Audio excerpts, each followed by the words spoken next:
नमो नमः संस्कृत। पिछले वीडियो में हमने पढ़ा था कि अयाद संधि और यण संधि। अब आज हम पढ़ेंगे गुण संधि। गुण संधि इसका सूत्र है आद गुण।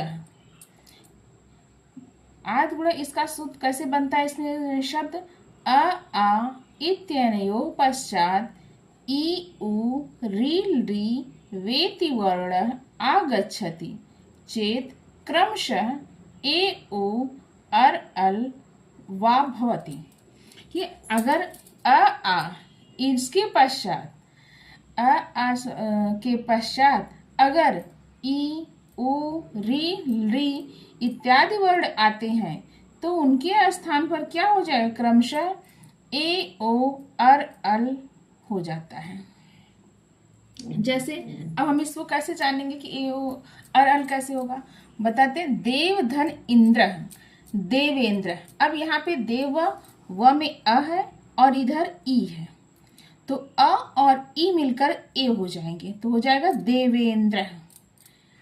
अब देवधन ईश, अब यहाँ पे अ है और बड़ी ई है, अ और ई मिल क्या हो जाएंगे? ए हो जाएंगे, देवेश।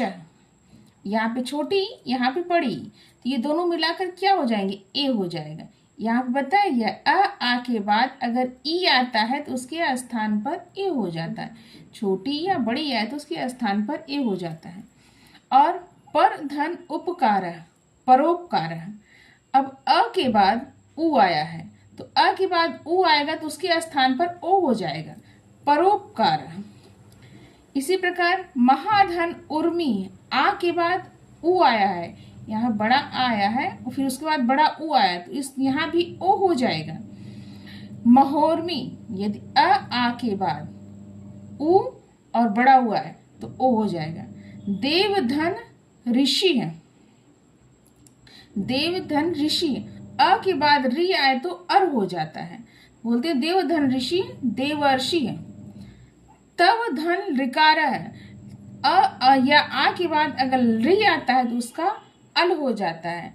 तव धन ऋकार है, तवल लकार है, यहाँ पर अ के बाद री आया तो इसका अल हो जाएगा। अब ये बताते हैं, देखिए आ के बाद अगर ई और बड़ी ई आए तो उसके स्थान पर ए हो जाता है।